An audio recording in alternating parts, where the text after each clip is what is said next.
Olá, irmãos, você está prestes a assistir a uma palavra abençoada, amém? Mas antes eu convido você que ainda não se inscreveu no nosso canal, convido você a entrar na nossa página, se inscrever no canal, ativar o sininho para as notificações de sermos abençoados, amém? Deus abençoe vocês. Muito bem, eu convido você a se colocar em pé na presença de Deus. Vamos aproveitar o nosso tempo.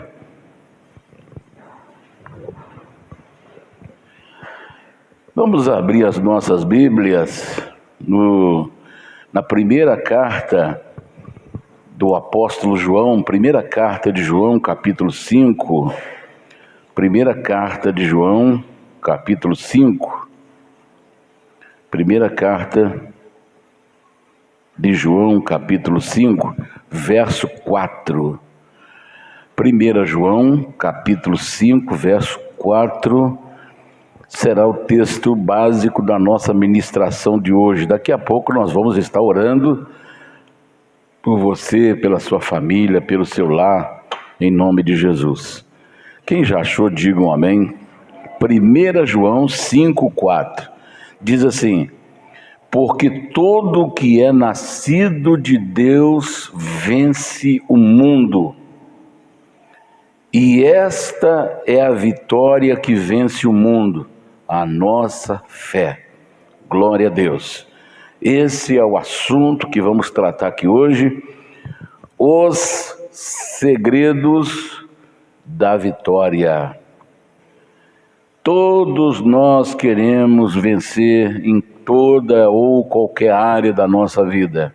Então hoje vamos falar sobre esse assunto, os segredos da vitória. Feche os seus olhos, faça a sua oração, pede ao Senhor que te abençoe, abençoe a sua vida, abençoe esse momento especial que vamos passar na sua casa, na sua presença, que haja um avivamento, que haja um derramamento do Espírito Santo, não só aqui entre nós, mas também aqueles que vão estar nos assistindo pela rede social.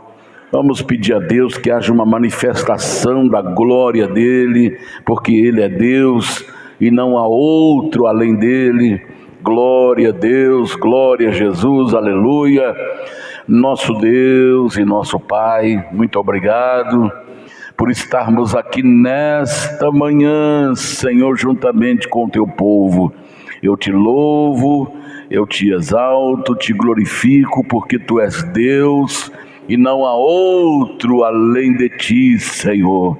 Antes que houvesse dia, Tu és Deus. Aleluia, Tu és o Deus onipotente, Tu és o Deus onipresente, Tu és o Deus onisciente, Tu és o Deus soberano, Tu és o Deus sabientíssimo, Tu és o Deus justo, fiel, verdadeiro, santo, misericordioso, de eternidade a eternidade, Tu és Deus. Aleluia, não há outro Deus além de Ti, Senhor. Muito obrigado, meu Deus, pela Tua presença.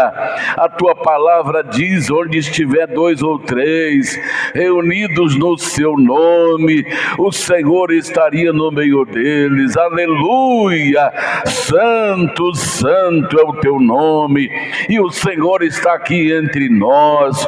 Te agradecemos pela Tua presença e te pedimos, meu Deus, que nesta manhã o Senhor opera milagres, o Senhor opere maravilhas, o Senhor opere sinais, prodígios, Senhor, curando o câncer, curando as dores, curando, Senhor, libertando esta pessoa das suas aflições, dos seus temores, dores, das suas adversidades, meu Deus.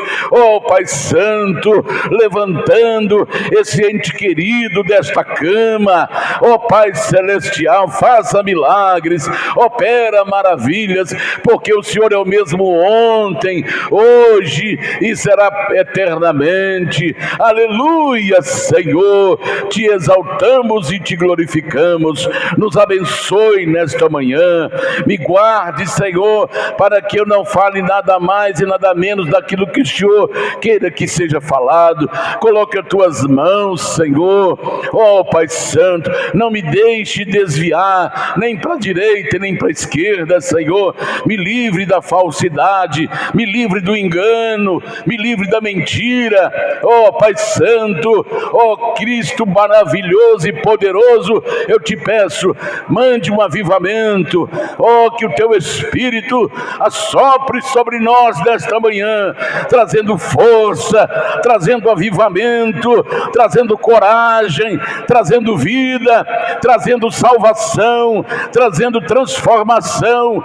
Oh, meu Deus, em nome do Senhor Jesus, fale conosco nesta manhã, nós te pedimos, em nome do Senhor Jesus, para todos sempre. Amém e amém, Jesus. Graças a Deus, podei vos assentar nesse instante.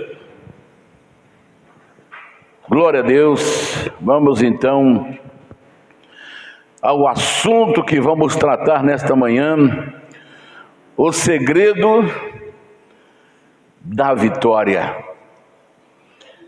Segredo é algo ou alguma coisa que está mantido em oculto.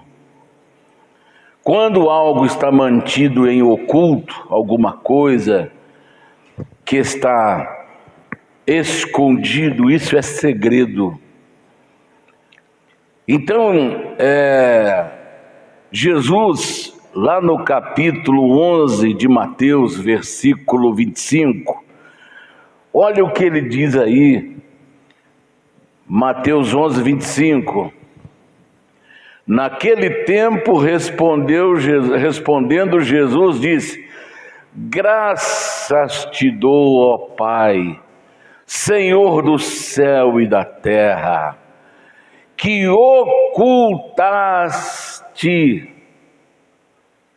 que tornou-se em segredo estas coisas aos sábios e entendidos, e as revelastes aos pequeninos. Aleluia. Jesus dando graças ao Pai, porque Ele tornou oculto, em segredo, estas coisas aos sábios e entendidos. Aqui cabe uma explicação, porque quando se fala em sábios e entendidos, nós colocamos a pessoa num patamar elevado, como se ele fosse uma pessoa completamente conhecedora de todas as coisas, ou seja, um intelectual. Uma pessoa igual Paulo, por exemplo. O apóstolo Paulo falava 5 idiomas, 4 ou 5 idiomas. Paulo era um homem intelectual, né? E a pessoa sábia, a pessoa que é entendida é uma coisa, a pessoa sábia é outra coisa. Sabedoria é saber aplicar o conhecimento. Porque tem muitas pessoas que têm conhecimento, mas estão dando sempre com o burro na água. Estão indo sempre para o brejo, como diz assim, a vaca foi para o brejo. Por quê? Ele tem entendimento, mas não tem sabedoria. Ele não sabe aplicar o que ele aprendeu. Então isso não depende de conhecimento intelectual. Por exemplo, a vida é uma escola. A vida é uma escola.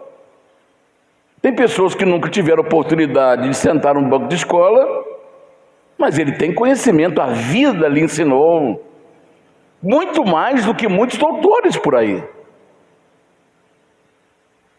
A vida ensinou a pessoa a viver de tal maneira que ele tem muito mais conhecimento do que uma pessoa que tenha se formado, que tenha vários diplomas pendurados lá no seu escritório, no seu gabinete, né? Então, a vida é uma escola, a vida é uma escola para nós. Então Jesus está ensinando aqui, ele dando graças a Deus, graças ao Pai, por ter ocultado essas coisas aos sábios e aos entendidos e revelou aos pequeninos. Os pequeninos pode ser um intelectual. Um pequenino pode ser um intelectual. Ele pode falar 10 idiomas, mas ele se sente pequeno diante da grandiosidade de Deus.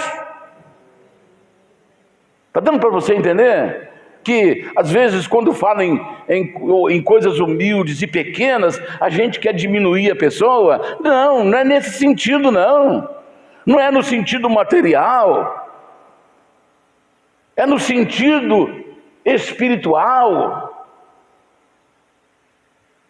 Porque às vezes uma pessoa ele pode ser um homem milionário, mas ele se sente pequeno diante da grandiosidade do nosso Deus. Uma pessoa, ele pode ser muito rica e ser humilde. Porque humildade não é promovida ou reconhecida pelos valores materiais que a pessoa tem. Humildade é uma atitude do espírito. Uma pessoa pode ser muito rica e ser humilde. E uma pessoa pode não ter nada e ser rancoroso, ser uma pessoa orgulhosa. Então a humildade ela é uma atitude do espírito da pessoa. E ser pequenino não quer dizer que é uma criancinha, que é uma pessoa que não tenha nenhum tipo de conhecimento ou recursos materiais. Não, é o seu reconhecimento diante da grandiosidade de Deus. Ele se sente um vermezinho, ele se sente um inseto diante de uma extraordinária grandiosidade espetacular de Deus. Por que Jesus fala isso? O que ele se refere qual é a maneira então que ele se refere aos sábios e entendidos? Porque os sábios e entendidos que Jesus está falando aqui é aqueles que só acreditam naquilo que vê, só usa os 5 sentidos naturais. E aí não depende de escolaridade, não depende de intelectualidade, não depende de posição social.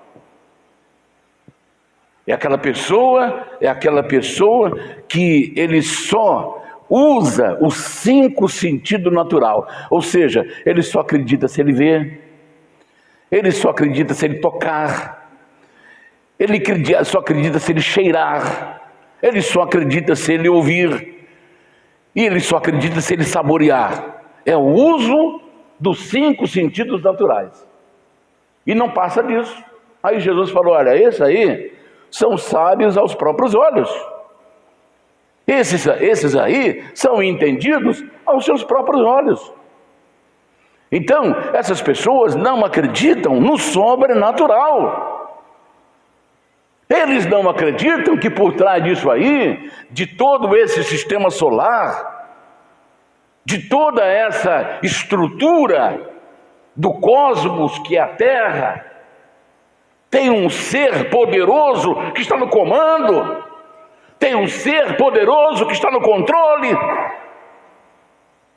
Tem um ser poderoso que está assentado, como Isaías viu. Eu vi o Senhor assentado num alto e sublime trono.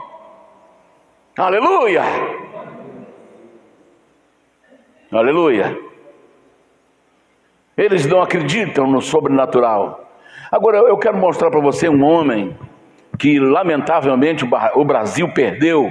Só vou pegá-lo como exemplo. O Brasil perdeu uma das mentes mais extraordinárias que eu já vi, e um homem que tinha as características de que Jesus está falando aqui. O Senhor, Pai, o Senhor revelou essas coisas aos humildes e aos pequeninos. Seu nome é Enéas. Meu nome é Enéas. O doutor Enéas, aquele homem que tinha um conhecimento de tudo que você pode imaginar. A humildade daquele homem. Lamentavelmente, se aquele homem tivesse ganho as eleições naquela época, o Brasil hoje seria outro país. Mas lamentavelmente, eles fizeram tudo para poder não deixar Enéas ser presidente do Brasil. Porque aquele homem, ele enxergava muito mais além do que qualquer pessoa. Um dia ele foi levado num programa de jovens. Está aí nas redes sociais para você ver. E uma das perguntas dos jovens lá desse programa falou assim: doutor Enéas, o senhor acredita em Deus? Ele falou: como eu não acreditar em Deus?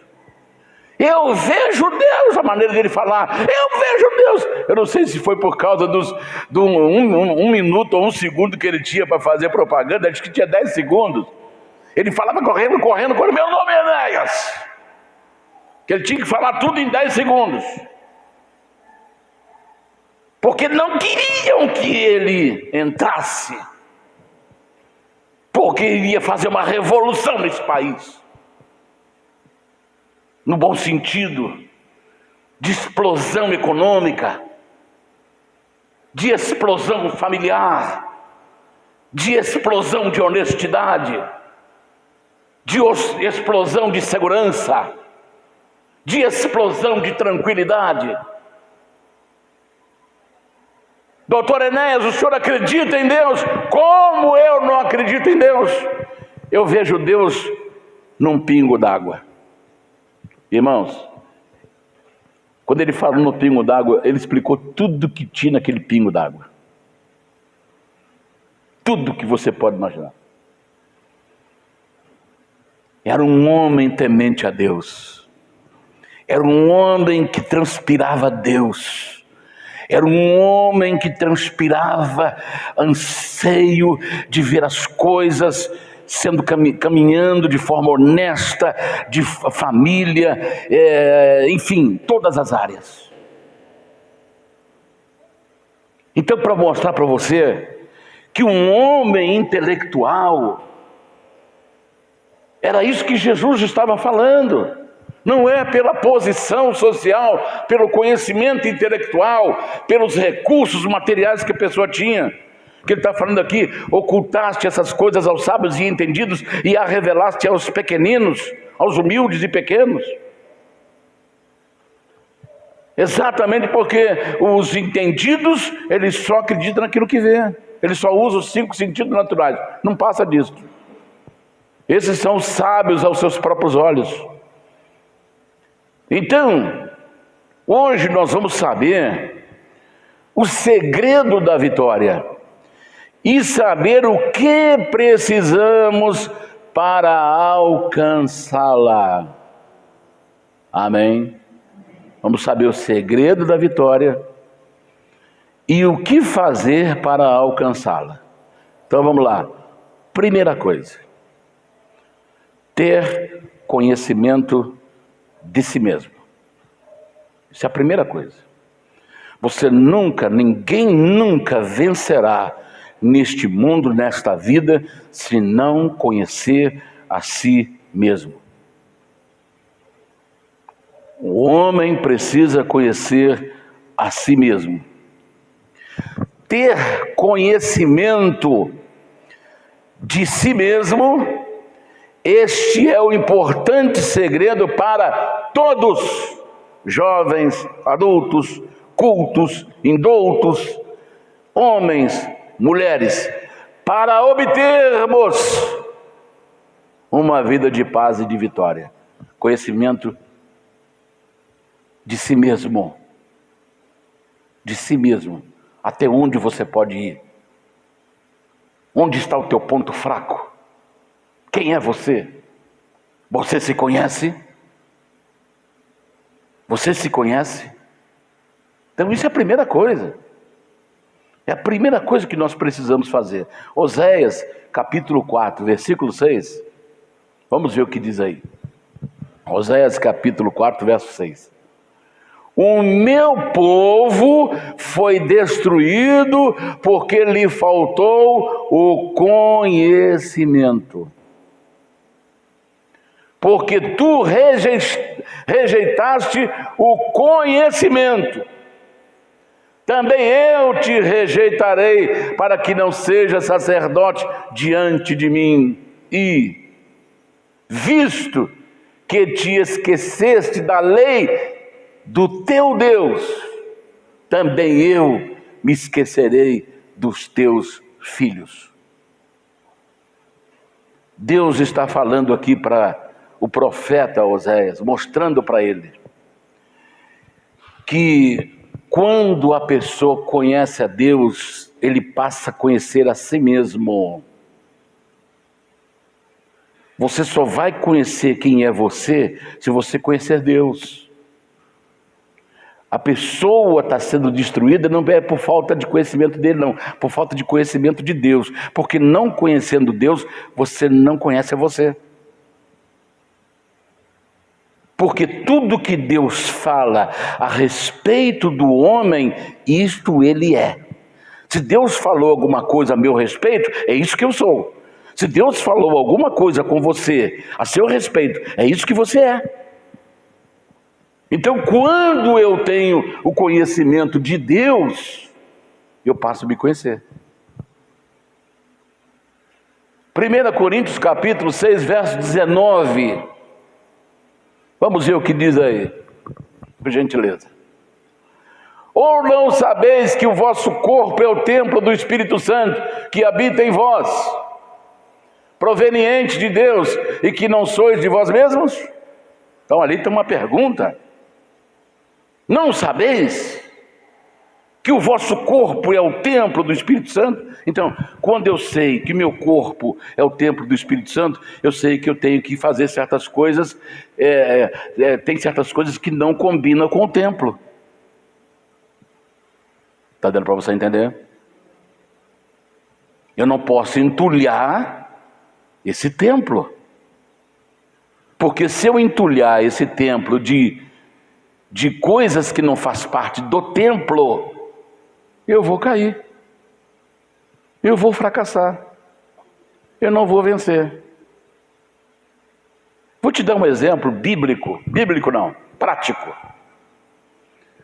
Muitas igrejas nos Estados Unidos, elas pegam aquele texto de Marcos 16, 15 em diante, quando Jesus ordena para os discípulos saírem pelo mundo pregando o Evangelho, e depois que estes sinais acompanharão os que crerem em meu nome, expulsarão demônios, pegarão em serpentes, até aí, pegarão em serpentes. Mas qual é a interpretação? Qual é a interpretação que possa dar esse texto? É quando ocorre um acidente com aquela pessoa que é serva de Deus, que crê em Jesus. Se aconteceu um acidente que não foi provocado, a pessoa não brincou, igual, por exemplo, tem um senhor, ele estava bêbado, porque o alcoolismo não combina com nada, o álcool não combina com nada. Ele andando na rua bêbado, ele vê uma cobra coral. Tem a coral verdadeira, que não tem peçonha, e tem a coral que não é verdadeira, e tem a coral verdadeira. Elas são muito iguais, diferencia um pouquinho na cor. Então, ele vê a coral e pega, e começa a brincar com aquela cobra coral. Ela pica, ela não tem nem presa. Nem presa. Ela tem um dentezinho pequeno. Ela é tão peçonhenta, que só de ela arranhar o dedo, ou a mão, ou qualquer seja o lugar, só de arranhar, a pessoa já corre o risco dele morrer. E a coral, ela é tão peçonhenta que não dá tempo nem de socorrer. É pior do que cascavel. Cascavel, urutu, aquela jararaca, bico de jaca, que se fala muito aí. Essas, a tempo de socorrer, pode ficar sequelas, mas a pessoa pode se salvar. Mas a coral, quando perceberam que esse homem estava brincando com a coral, ele já tinha sido picado. Ele estava manuseando ela pertinho do rosto, manuseando na rua. Quando ela picou ele, ali mesmo ele ficou. Não deu tempo nem de chegar socorro. Então, nos Estados Unidos, o que eles fazem? A nossa igreja crê naquilo que a Bíblia diz. Pegarão e serpentes. Então, muitos pastores, o que eles fazem? Eles pegam as cascavéis naquela região seca dos Estados Unidos, vão lá e pegam aquela cascavel conhecida como cascavel diamante, e leva para os cultos com as presas, com a peçonha, com tudo. E lá nos cultos eles começam a dançar com essas cobras. Vão dançando com ela, cantando, louvando a Deus. E às vezes passa a serpente para um irmão, passa a serpente para outra irmã. Ela está lá dançando com a cascavel. Aí esse pastor, ele estava lá louvando a Deus e glorificando e dançando. Quando vê, ela picou esse pastor. Ele foi levado ao hospital, mas ele faleceu, morreu. Aí o filho dele, que assumiu a igreja, foi fazer a mesma coisa que o pai. Não aprendeu a lição. A igreja que pega em serpentes. A igreja que crê na Bíblia. Olha, o que a Bíblia fala? O anjo do Senhor acampa-se ao redor daqueles que os temem e os livra. Bom, o anjo está comigo, me livrando, eu não preciso olhar a rua para atravessar. Vem trem. O anjo vai segurar esse trem, aí eu vou passar, cara. Vai, irmão. Satanás fez essa proposta para Jesus: se você é o filho de Deus, atira-te lá embaixo, porque está escrito: aos seus anjos dará ordem a teu respeito para te guardar em todos os seus caminhos, para que não tropece com o teu pé em pedra. O que Jesus falou? Não, cara, não. Pode deixar. O que ele falou? Não tentarás o Senhor teu Deus. Isso é tentar Deus. Não tem nada a ver com crer naquilo que está escrito na palavra, mas é tentar Deus. E essa igreja americana, ela não está provando nada, ela está tentando Deus.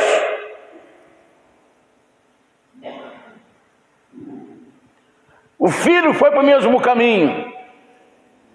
E nesse dia alguém estava filmando o culto, e ele com a cascavel, e pulando, e dançando com a cascavel, e os irmãos dançando também.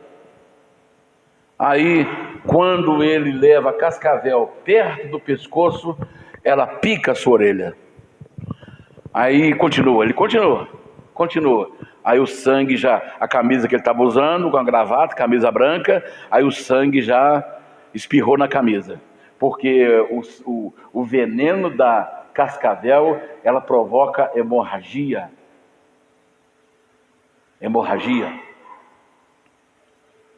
Aí o sangue já começou a molhar sua camisa.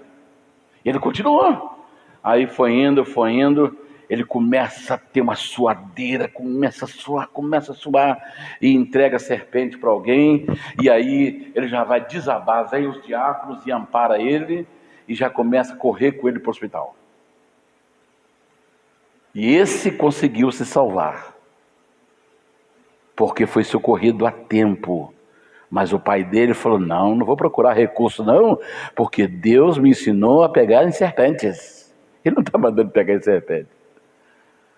Paulo estava saindo de um naufrágio na ilha de Malta, naquela madrugada fria, que se salvou apenas os tripulantes do navio e os presos que estavam sendo levados para Roma. E eles foram parar na ilha de Pátio, na ilha de Malta. E o navio se arrebentou no meio das pedras. E aí eles começaram a procurar galhos e gravetos para fazer uma fogueira. E quando Paulo estava jogando um monte de galhos na fogueira, uma serpente saiu do meio do fogo e picou o seu braço. E todo mundo viu que era a serpente mais venenosa da região. Aí falou assim, aí ele pega, leva a serpente no fogo, sacode ela e ela solta as suas presas do seu braço e cai no fogo. Aí todo mundo começou a pensar, daqui 5 minutos ele está morto. E ficaram esperando. O veneno não fez efeito nenhum no corpo de Paulo.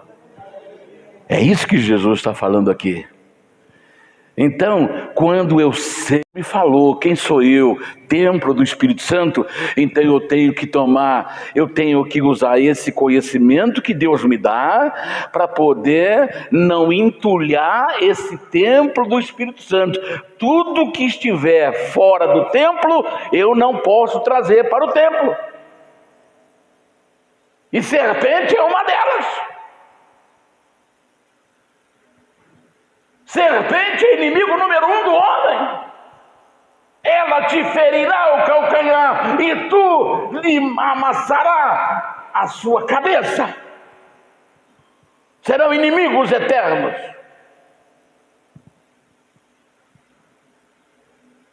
Então serpente é algo que eu não posso trazer para o templo. E eu poderia pegar aqui uma série de coisas que eu não posso trazer para o templo, porque Deus me ensinou que o meu corpo é o templo do Espírito Santo. Eu não posso trazer a prostituição para o templo. Eu não posso trazer a mentira para o templo, porque Deus é verdade. Eu não posso trazer o pecado para o templo, porque o pecado é separação do homem com Deus. Ele faz separação. Então eu não posso me separar, eu não posso julgar Deus para fora do templo, porque se eu trouxer o pecado para dentro do templo de Deus, que é o meu corpo, então eu estarei jogando Deus para fora. Então o conhecimento de Deus me faz conhecer a mim mesmo. Está dando para você entender? Quem está entendendo, diga um amém. Gálatas capítulo 6, verso 3. Vamos ver o que diz Gálatas capítulo 6, verso 3.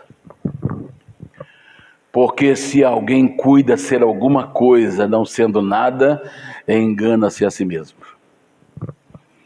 Porque se alguém cuida ser alguma coisa, não sendo nada, engana-se a si mesmo. Então, tudo que Deus diz sobre o homem é verdadeiramente o que ele é. Por isso, o conhecimento de Deus é tão fundamental, é básico para o autoconhecimento. Eu só vou conhecer a mim mesmo se eu conhecer Deus. E tudo que Deus falar a meu respeito, é isso que eu sou. Está dando para você entender? Então, lá em 1 Coríntios capítulo 11, do 28 ao 30, mas eu quero pegar só o examine-se, esse é o 28? Obrigado. Então olha o que diz lá: examine-se, pois, o homem a si mesmo. Então, às vezes, eu quero ser vencedor em várias áreas da minha vida, mas eu não me conheço. Será que eu tenho capacidade para isso? Aí eu entro naquele ensinamento: se eu não tiver capacidade, Deus me capacita, mas eu não posso falar que sou capaz sem antes ser capacitado. Eu dirijo carrinho de passeio. Aí o Anderson, meu amigo que está aqui, meu irmão, ele só dirige carreta, Scania. Ele fala: pastor, toma essa Scania aqui na sua mão, leva ela para mim ali no Morumbi, onde eu moro. Sai da frente. Sai da frente. Eu não sei o que eu vou fazer com essa Scania. Eu vou amassar tudo quanto é carro que tiver no caminho, porque eu sou capacitado para dirigir carro de passeio. Mas eu quero aparecer para o Anderson lá e falar: não, entrega ainda, pode entregar a chave, te dou ela inteirinha quando chegar aqui, pode esperar. Ele vai ver que vai passar 1 hora, 2 horas, 3 horas, o Daniel não chegou com a Scania dele. Está entendendo, irmão? Porque Deus não me capacitou. Então eu tenho que examinar a mim mesmo para ver se eu tenho capacidade para dirigir a Scania dele, ou o ônibus do nosso irmão Anselmo. Fala: Daniel, está aqui, ó, o meu ônibus aqui com 30 passageiros. Você me entrega esses 30 passageiros em tal lugar. Chegar lá, como é que eu vou chegar com aqueles passageiros? Você está dando para você entender? A Bíblia fala assim: examine-se, pois, o homem a si mesmo. É você conhecendo você. Não é porque um faz que você vai fazer.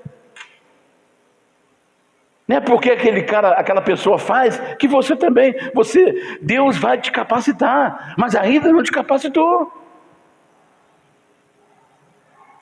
Ao examinar a si mesmo, você vai descobrir se é capaz. Se Deus já te capacitou para fazer. Então o conhecimento de si mesmo é fundamental. O conhecimento de Deus. E aquilo que Deus fala sobre mim é base para o meu autoconhecimento. Agora vamos olhar, quando nós não nos conhecemos, não nos examinamos, é onde fala aí, me parece que é o último aí, o 30, se não me falha a memória, vê o 30, por causa disto há entre vós. Deixa eu ver aqui, se é esse aqui. Olha lá. Quando a pessoa não examina, olha o que acontece com ele. Por causa disto há entre vós muitos fracos e doentes e muitos que dormem. Está dando para você entender? Quando eu não me conheço, eu vou gerar em mim fraquezas, doenças e sono, fracasso. É o que tem acontecido na vida de muitas pessoas. Então, examine o homem a si mesmo. Então, quando eu examino, o que eu posso fazer com o meu corpo? Eu me conheço. Deus está me ensinando a conhecer. Então, a primeira coisa, o primeiro segredo que eu tenho que aprender para ser um vencedor é conhecer a mim mesmo. A mim mesmo. Onde é o seu calcanhar de Aquiles? Seu ponto fraco. Vou te dar um exemplo aqui, outro exemplo. Prático. Quantas pessoas que querem se livrar das drogas e começam a luta, às vezes frequentam até uma casa de recuperação. Aí entra aquele período de abstinência. que deveria empreender uma luta e uma ajuda com medicamentos e outras coisas mais, porque dependendo do grau o grau que já está estabelecido o vício na vida dele, ele vai ter um grau mais forte ou mais leve de abstinência. Ou também depende também do tipo de entorpecente que ele está ingerindo.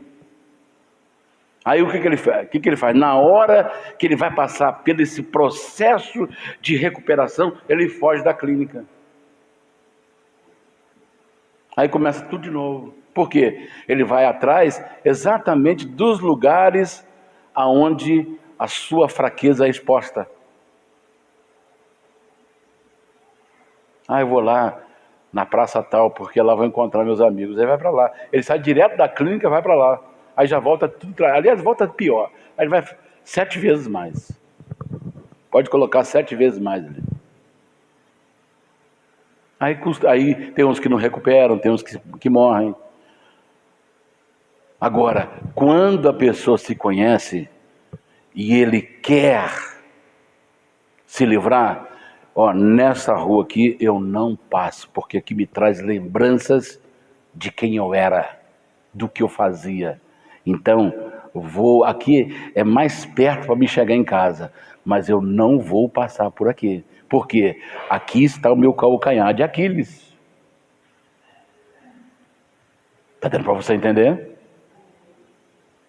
Porque quando eu entrar nessa rua, virá todas as lembranças, eu vou cair. Então eu não passo por ali mais.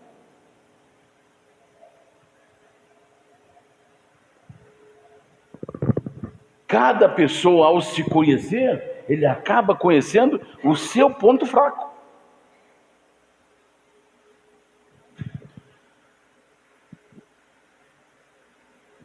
Vamos ver o que diz Provérbios 14, 12.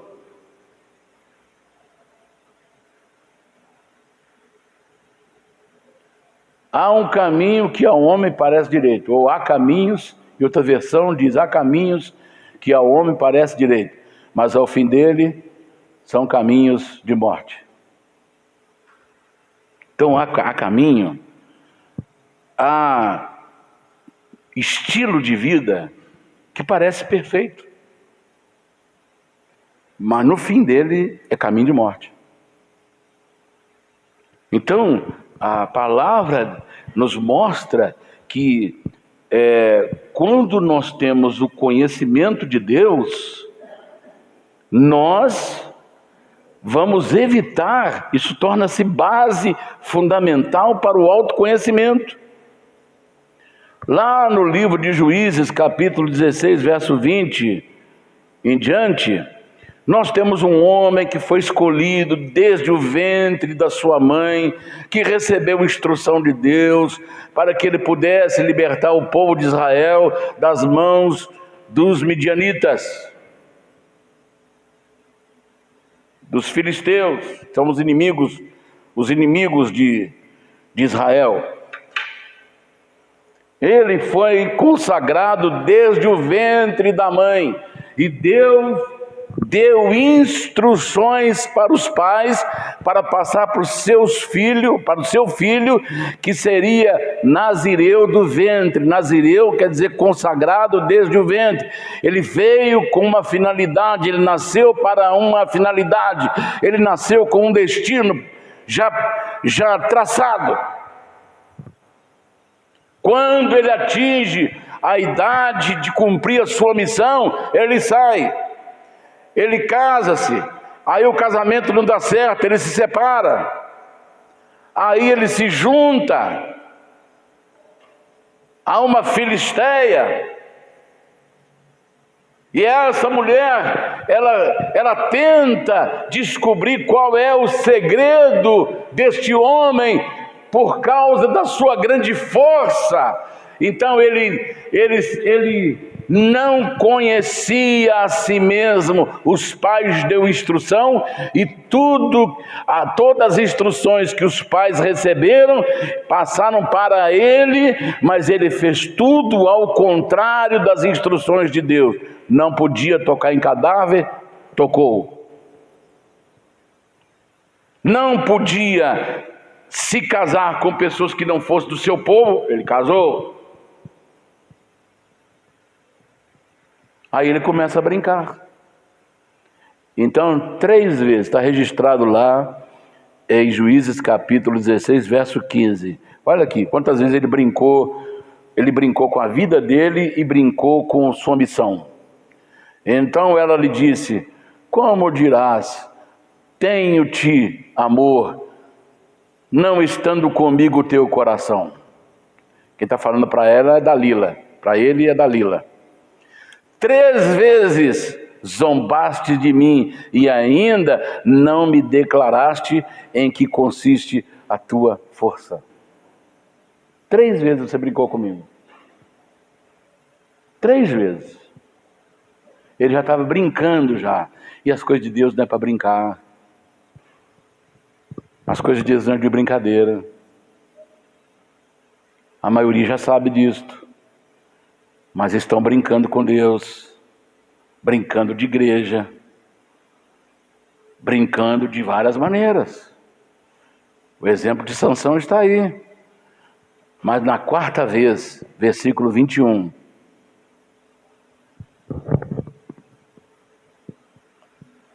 ele fala onde consistia a sua força. Não era no cabelo, o cabelo era o símbolo da força dele. A força dele estava na obediência. Enquanto ele estivesse cumprindo tudo aquilo que Deus determinou para ele, ele tinha força. Mas agora ele declara que a sua força estava nos seus cabelos, porque na sua cabeça nunca passou navalha. Aí ela faz ele dormir, ele dorme. Aí eles vêm, amarram ele, cortam os seus cabelos, tira todo o cabelo da sua cabeça e ela grita: Sansão, os filisteus vêm sobre você.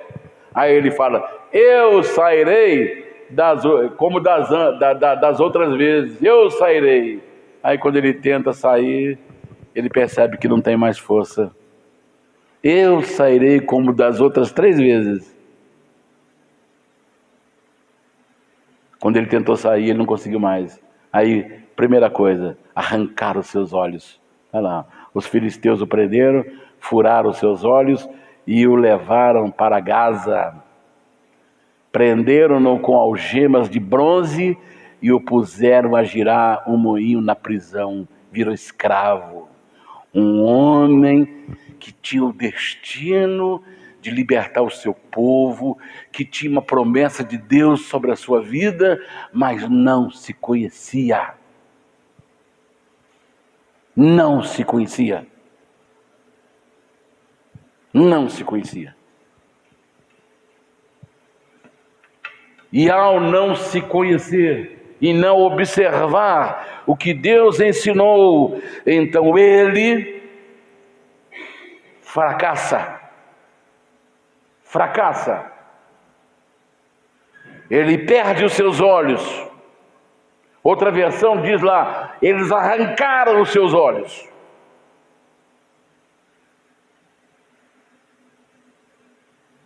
E o algemaram e colocaram ele para trabalhar como escravo. É isso que acontece quando nós fracassamos.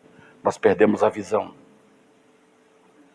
perdemos tudo e nos tornamos escravos.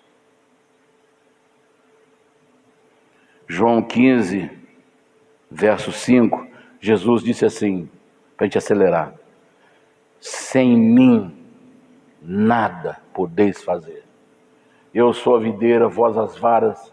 Quem está em mim e eu nele, esse dá muito fruto, porque sem mim nada podeis fazer.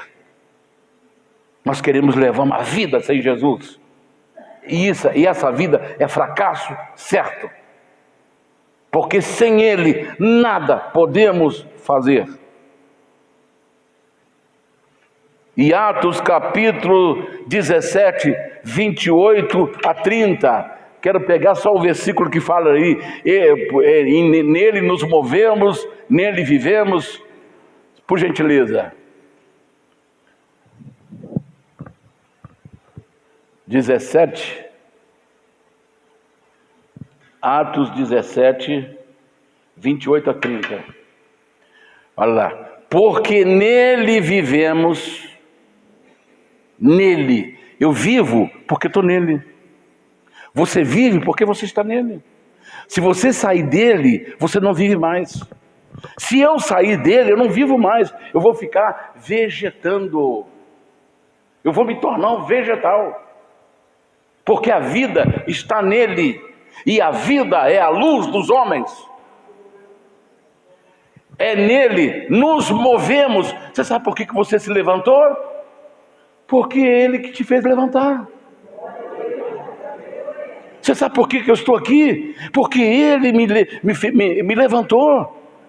Quantas pessoas que não levantaram hoje em todas as partes do mundo, em qualquer nação do mundo, em qualquer município do mundo, em qualquer continente da terra, alguém não se levantou hoje da cama. Porque Deus não permitiu que ele se levantasse. Porque é nele que vivemos, é nele que nos movemos e é nele que existimos. Se eu estou aqui, se eu existo, é porque ele me fez existir. Se você existe, é porque ele te fez existir. A vida não é minha, a vida não é nossa, a vida é dele. Aleluia! É ele que me faz viver.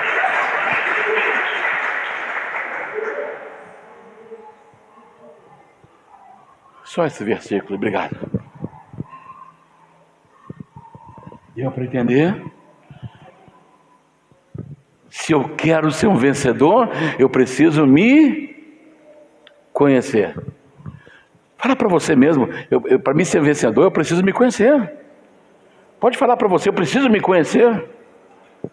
E para me conhecer a mim mesmo, para me conhecer a mim mesmo, eu preciso conhecer o que Deus falou sobre mim.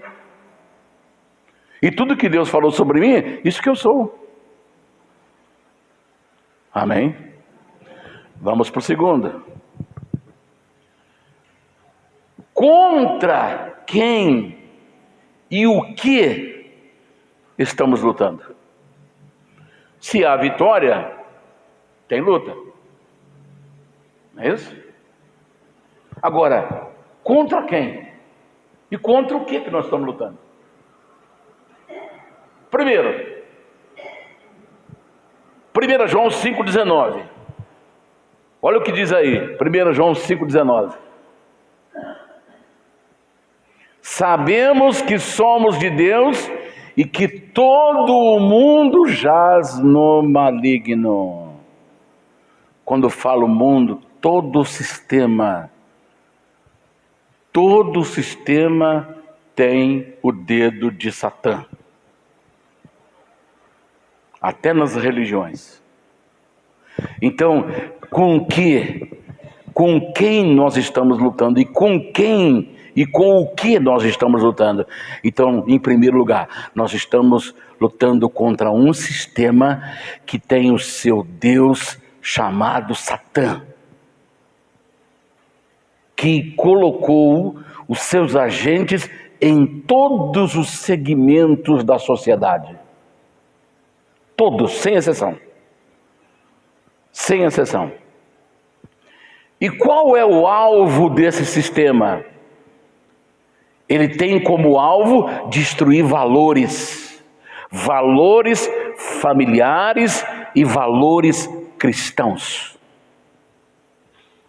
Valores familiares e valores cristãos. E eles hoje estão mexendo com uma coisa que não deveriam mexer, que é as crianças.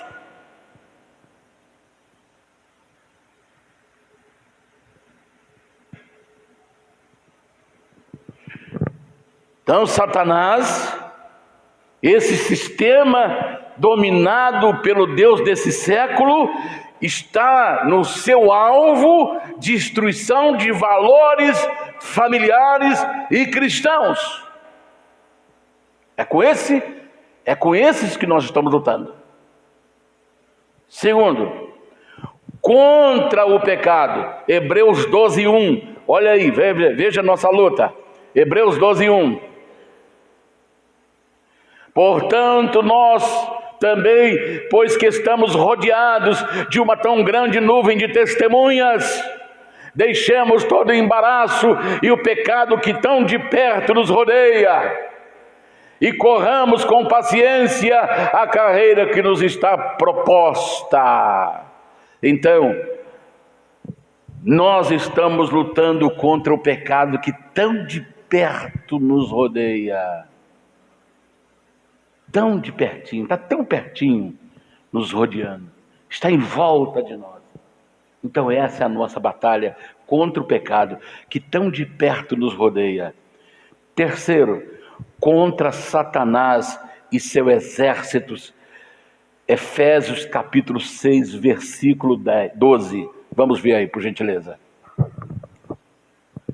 Porque não temos que lutar contra a carne e o sangue, mas sim contra os principados, contra as potestades, contra os príncipes das trevas deste século, contra as hostes espirituais da maldade nos lugares celestiais. Então a nossa luta é contra esse exército de demônios que tem a sua hierarquia nos principados, potestades, nos príncipes das trevas, no Deus deste século. Ali está as 4 hierarquias. Cada um tem a sua especialização. Então essa é a nossa batalha contra Satanás e contra o seu exército. Apocalipse capítulo 12, verso 12. Vamos ver. Por isso alegrai-vos, ó céus, e vós que neles habitais.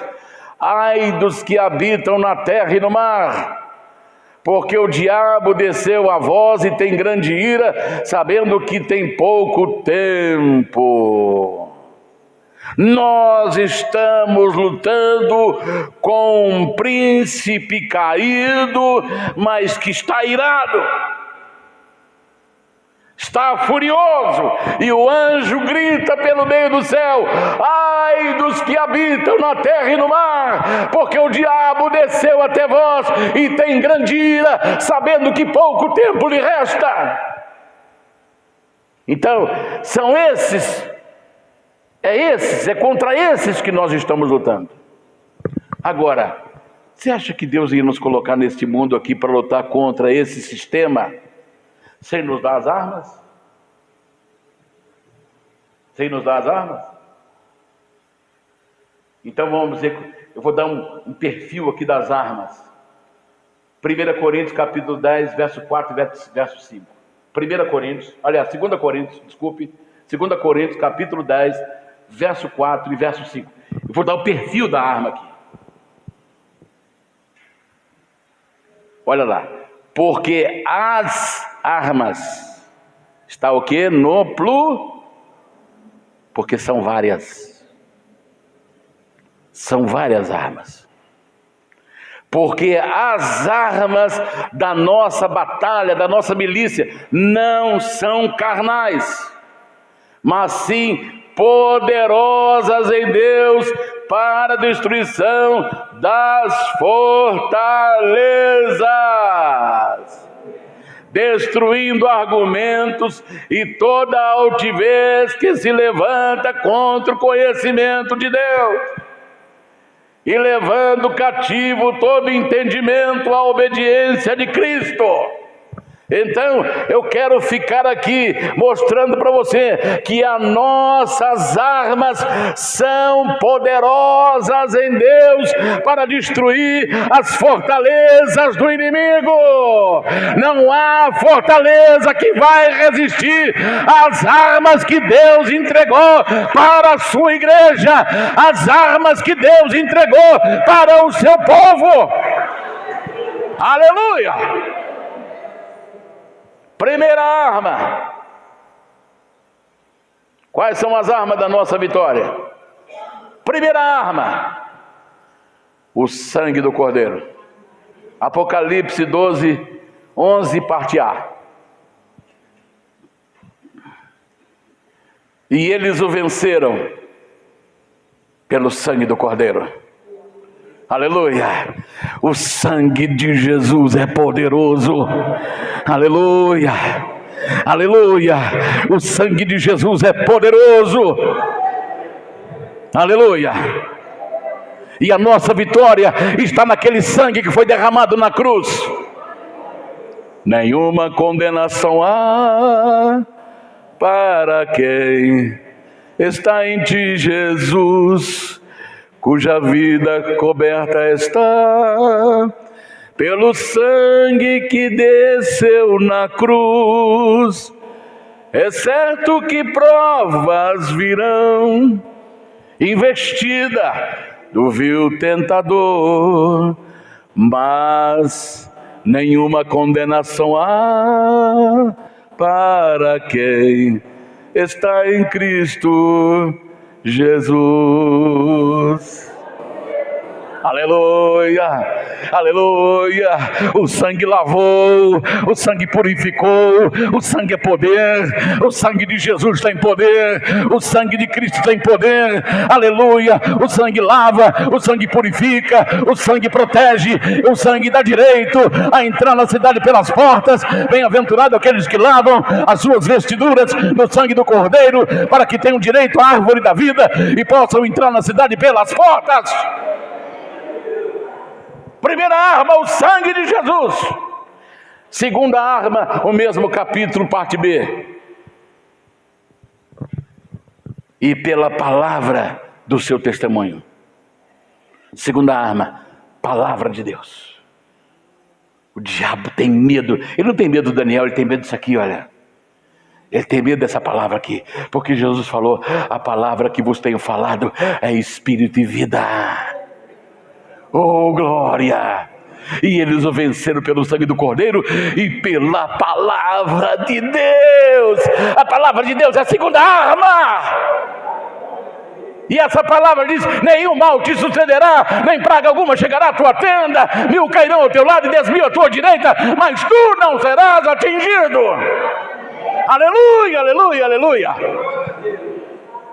Aleluia. Aleluia. Terceira arma, Lucas 10:19.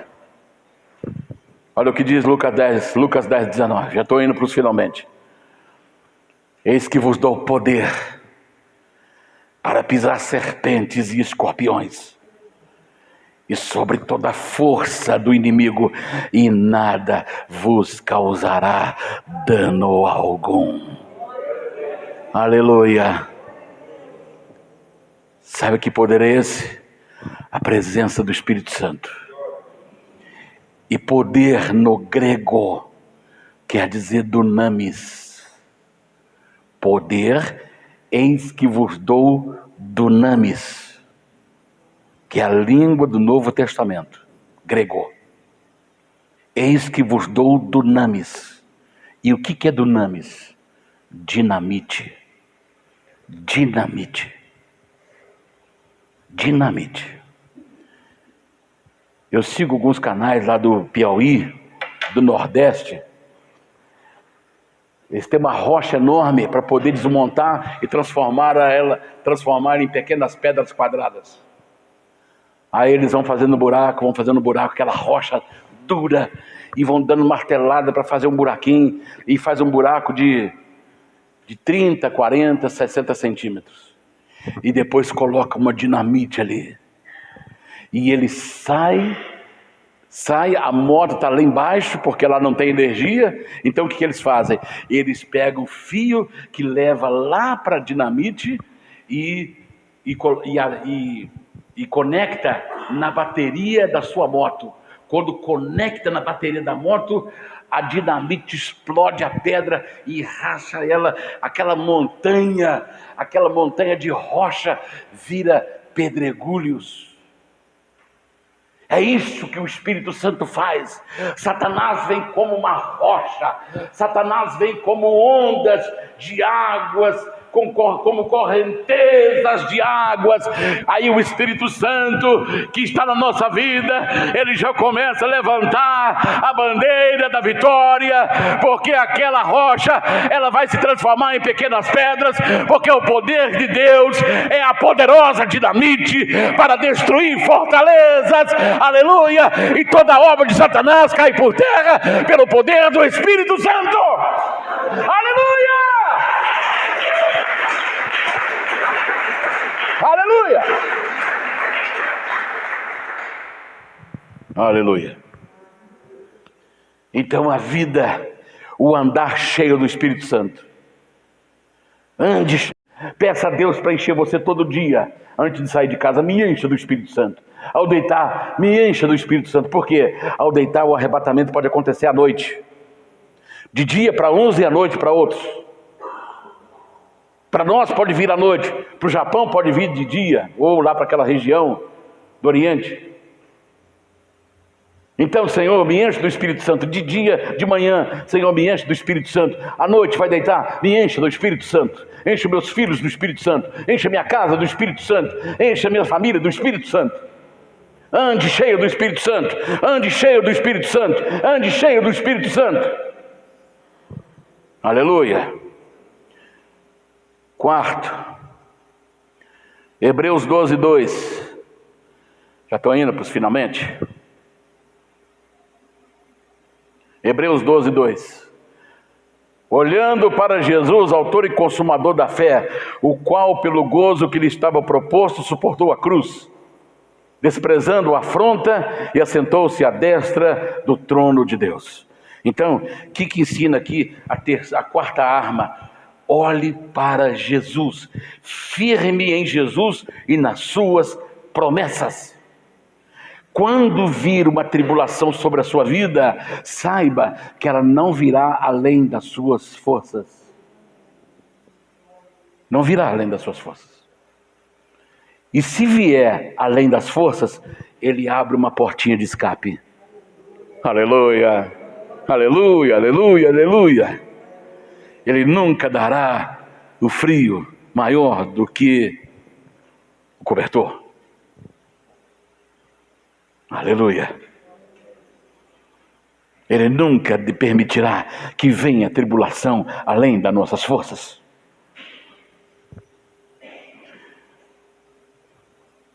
Quinta e última. Mateus 24, 13. E Apocalipse 2, 26. Mateus 24, 13. Mas aquele que perseverar até o fim, esse será salvo. Então, o que nós aprendemos aqui com essa quinta arma? Perseverança. Nunca desista. Nunca desista. Aleluia. Ah, pastor, você não sabe o que eu estou passando. Nunca desista. Você não sabe o que eu estou enfrentando. Nunca desista. Você não sabe o que está acontecendo comigo. Nunca desista. Aleluia. Nunca desista. Perseverança até o fim, porque quem perseverar até o fim, esse vencerá. Apocalipse 2, 26.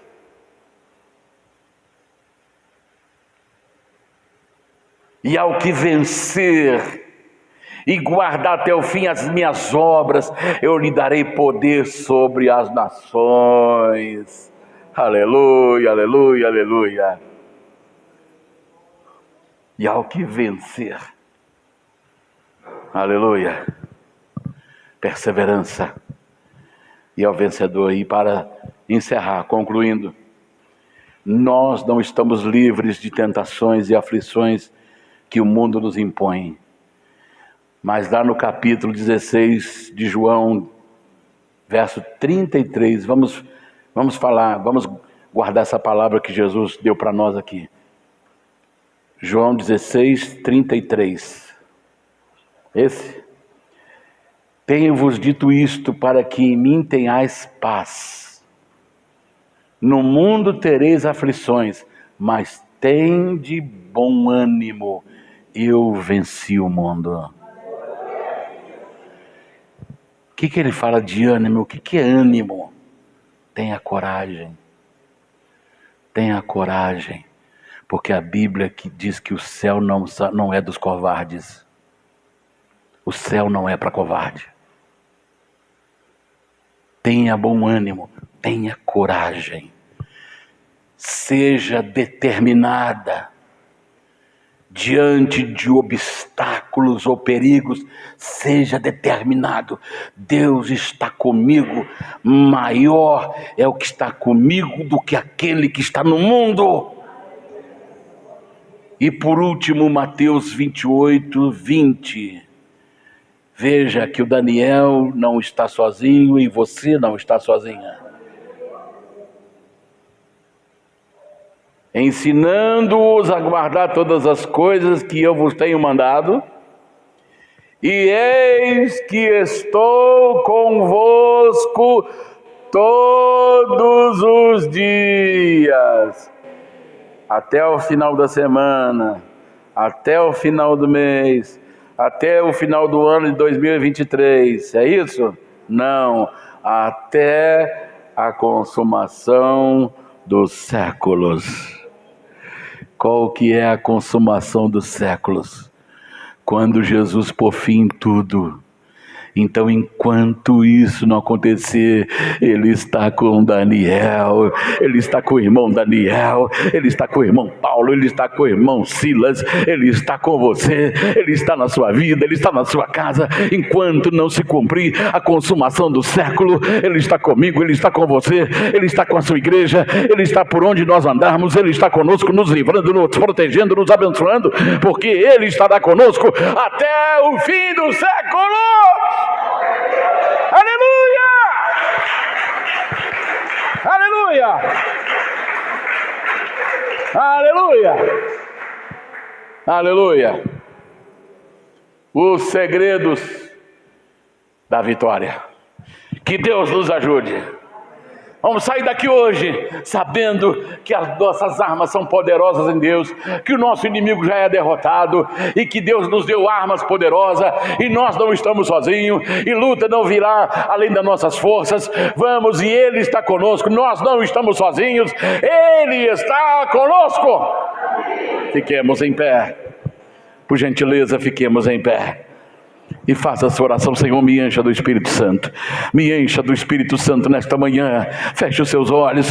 Peça agora. Você não é um fracassado. Você não é um derrotado. Você é uma pessoa de Deus. Você tem o sangue de Jesus. Você tem a palavra de Deus. Nós temos o sangue de Jesus. Nós temos a palavra de Deus. Nós temos o Espírito Santo. Nós temos a presença de Deus. Nós temos a presença dos anjos para nos guardar, nos abençoar. Aleluia, aleluia, aleluia. Ele mandou mensageiro para nós, para nos guardar. Ele mandou os seus anjos para nos proteger e nada vai nos acontecer, porque Ele está conosco, Ele está conosco, Ele está conosco.